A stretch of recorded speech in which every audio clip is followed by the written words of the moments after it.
Hello students, class 5th। आज हम आपकी हिंदी की पुस्तक वाणी से पाठ 6 दोहावली रहीम के दोहे पढ़े।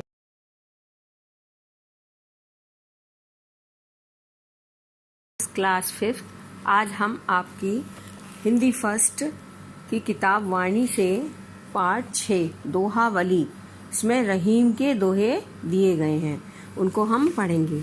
पहला, ऐसी बानी बोलिए मन का आपा खोए, औरन को शीतल करे आपों शीतल होए। माने ऐसी बानी बोलना चाहिए जिससे कि खुद को और सुनने वाले दोनों को खुशी मिले और शांति रहे। काल करे सो आज कर, आज करे सो अब, पल में प्रलय होएगी बहुरी करेगो कब। मतलब जो काम कल करना है उसको आज करना, और आज जो करना है उसको अभी तुरंत कर लेना चाहिए। पता नहीं आने वाला समय पल में प्रलय होएगी, आने वाले समय में पता नहीं ऐसी कौन सी विपदा हो जाए, बहुरी करेगा तो आप उस काम को कभी कर नहीं पाओगे। बड़ा हुआ तो क्या हुआ जैसे पेड़ खजूर, पंथी को छाया नहीं फल लागे अति दूर। ऐसे बड़ा होने से क्या होता है, जैसे कि जो दूसरों के काम ना आ सके। जैसे खजूर का पेड़ बहुत बड़ा होता है, लंबा होता है, जिससे ना तो कोई छाया मिलती है उसमें पथिक को, और ना ही उसको जो उतने फल होते हैं उसको बहुत ऊंचे लगते हैं जो कोई तोड़ सके। करत करत अभ्यास के जड़मति होत सुजान, रसरी आवत जात ते सिल पर परत निशान।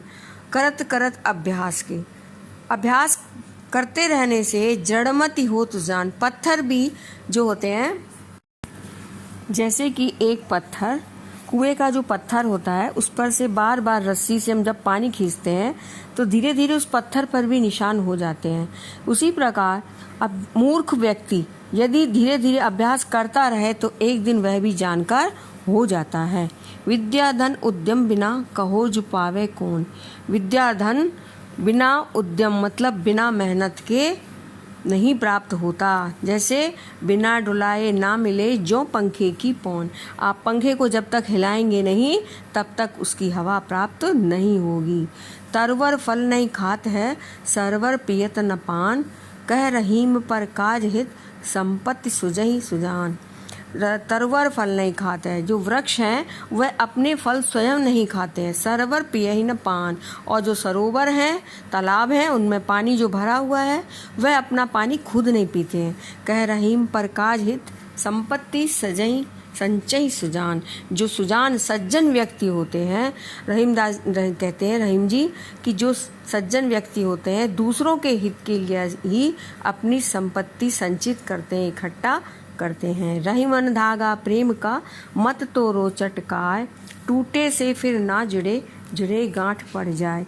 रहीम जी कहते हैं जो प्रेम रूपी जो धागा है इसको मत तोड़िए, यदि टूट गया तो ये जुड़ नहीं पाएगा, और जुड़ जाता है तो उसमें गांठ पड़ जाती है। मतलब किसी से प्रेम करो तो उसको तोड़ो मत, ये रहीम जी का कहना है।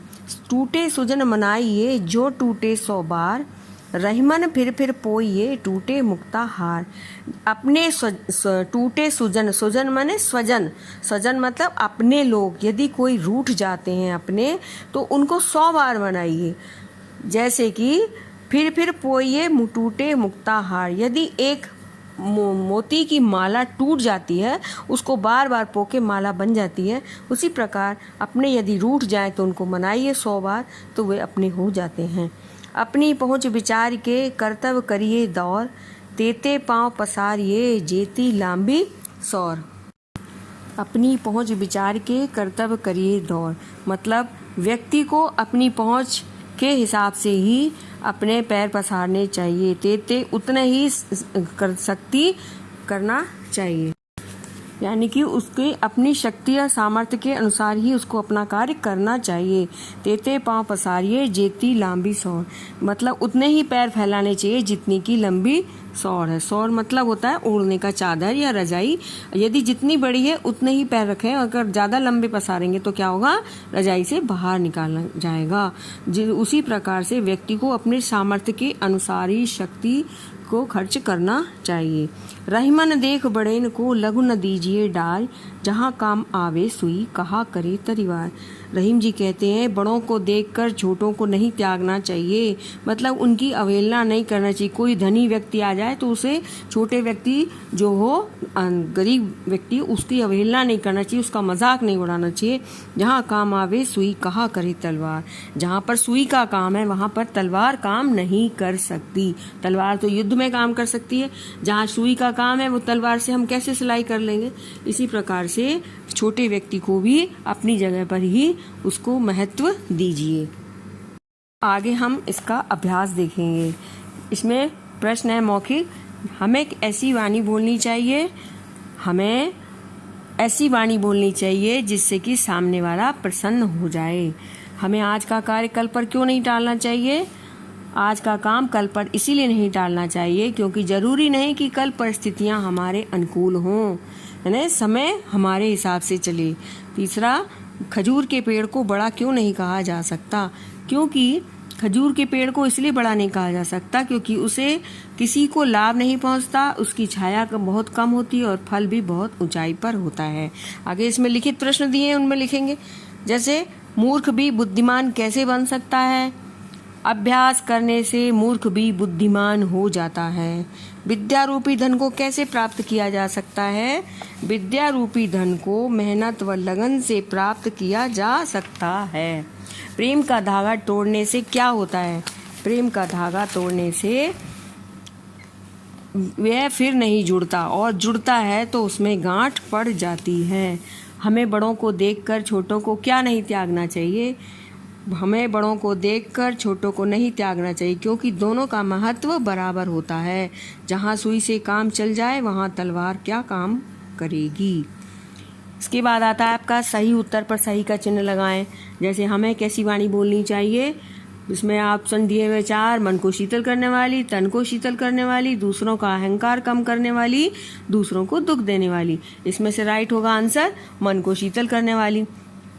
अभ्यास करने से क्या होता है? पत्थर पर निशान पड़ जाते हैं, विद्वान भी मूर्ख बन जाते हैं, मूर्ख भी विद्वान बन जाते हैं, रस्सी घिसकर टूट जाती है। इन चारों में से कौन सा ऑप्शन सही होगा? इसमें से होगा मूर्ख भी विद्वान बन जाते हैं। पंखे से हवा कैसे मिलती है? पंखा हिलाने से, पंखे के हवा देने से, पढ़ाई करने से, पंखे को हिलाए बिना हिलाए डुलाए, मतलब बिना पंखे को हिलाए डुलाए। इसमें से आपका ऑप्शन आएगा पंखा हिलाने से। पंखा हिलाने से ही हवा मिलती है। काम कब करना चाहिए? आज, कल, परसों और अभी। क्या करना है? रहीम जी ने कहा है अभी कर लेना चाहिए। जो आज करना है वो अभी कर, तो इसमें ऑप्शन होगा अभी। सुई किस काम आती है? युद्ध करने के, सिलाई करने के, चुभाने के, काटने के। तो आपको सभी को पता है सुई सिलाई करने के काम आती है। अब आता है हमारा रिक्त स्थान भरिए। विद्या धन उद्यम बिना कहो जो पावे कौन। इसका आगे की पंक्ति को आपको पूर्ण करना है। तो इसमें आएगा बिना डुलाए ना मिले जो पंखे की पौन। सभी को पता है, पीछे आपके दोहावली दिए हैं, उसमें से आप देखकर इसको कंप्लीट कर सकते हैं। ख कहीं रही हिम पर काज हित संपत्ति सच्चही सुजान, मतलब जैसे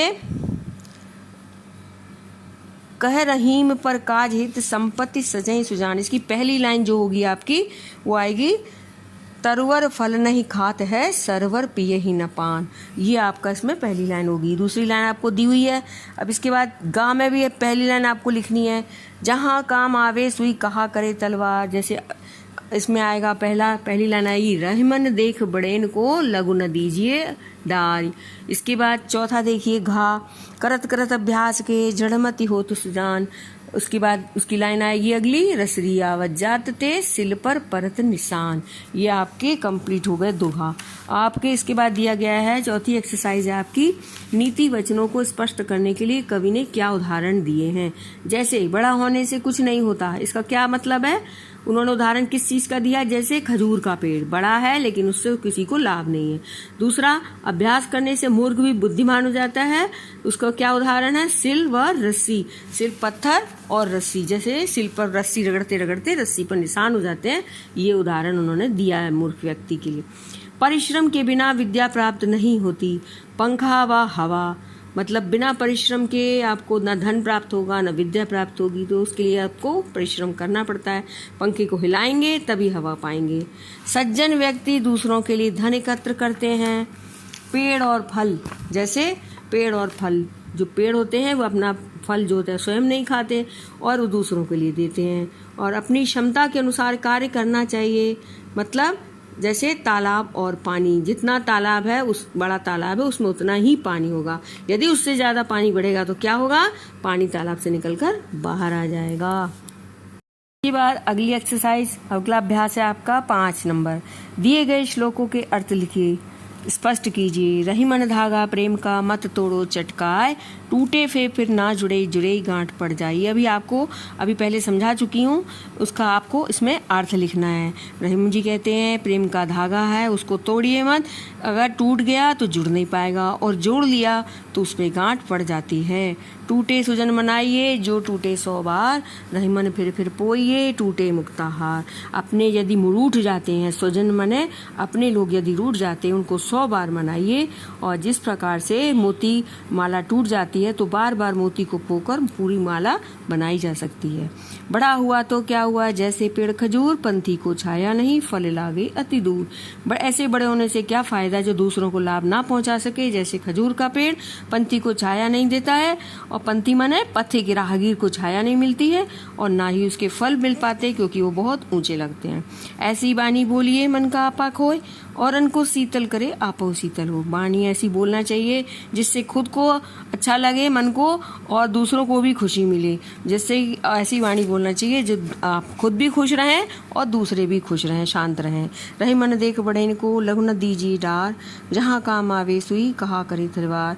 रहीम जी कहते हैं ऐसे बड़े इनको मतलब महत्व मत दीजिए, लघु न दीजिए डार। छोटों को ऐसा नहीं है कि उनको महत्व नहीं दिया जाए, बड़ों को देखकर उन्हें भी महत्व दिया जाए। दोनों को बराबर तुलना की जाए। जहाँ काम आवे सुई कहाँ करे तलवार। जहाँ सुई का काम है वहाँ सुई काम करती है, और जहाँ तलवार का काम है वहाँ तलवार ही काम कर सकेगी। इस प्रकार से दोनों ही महत्वपूर्ण हैं। अब आगे आपके आते हैं एक्सरसाइज 7। दिए गए दोहे को पढ़िए। काल करे सो आज कर, आज करे सो अब, पल में परलय होगी बहुरी करेगा कब। इन दोहों में काल शब्द का प्रयोग हुआ है। इस शब्द के 2 अर्थ होते हैं। जैसे पहला आने वाला कल और दूसरा समय, ये 2 अर्थ होते हैं। इसी प्रकार से नीचे दिए गए 2 अर्थ दिए गए, शब्द दिए इनके। जैसे दिया हार, हार के 2 शब्द कौन कौन से अर्थ होंगे, एक तो होता है माला और दूसरा होता है हारना। भाग, भाग माने होता है हिस्सा और दूसरा होता है भागना। तीसरा है पद, पद माने होता है स्थान और पद माने पैर। फल, फल माने पेड़ों का फल और फल माने होता है परिणाम। इस प्रकार से उनके 2 अर्थ दिए हुए हैं। अब आता है अभ्यास 8, उसमें आपको विलोम शब्द लिखने। कल का आज, शीतल का गरम, लघु का दीर्घ, बड़ा का छोटा, सुजन का दुर्जन, तोड़ना का जोड़ना। अब आते हैं मानक शब्द। दिए गए शब्दों के मानक रूप लिखिए 9वें अभ्यास में। इसमें आपको लिखना बानी माने होता है वाणी, दूसरा शीतल मतलब शीतल, निशान निशान, पौन मतलब पवन, पान मतलब पीना, तोड़ो मतलब तोड़ना। ये शुद्ध करके शब्द लिखे हुए हैं। इस प्रकार से आपको ये अभ्यास पूरे करने हैं। आप किताब में देखकर पीछे पदों दोहावली से देखकर आपको उसको पूरा कर सकते हैं, और जो भी कार्य अधूरा रह जाए तो सॉल्यूशन में देखकर उसको अपने कॉपी पर नोट्स बनाइए।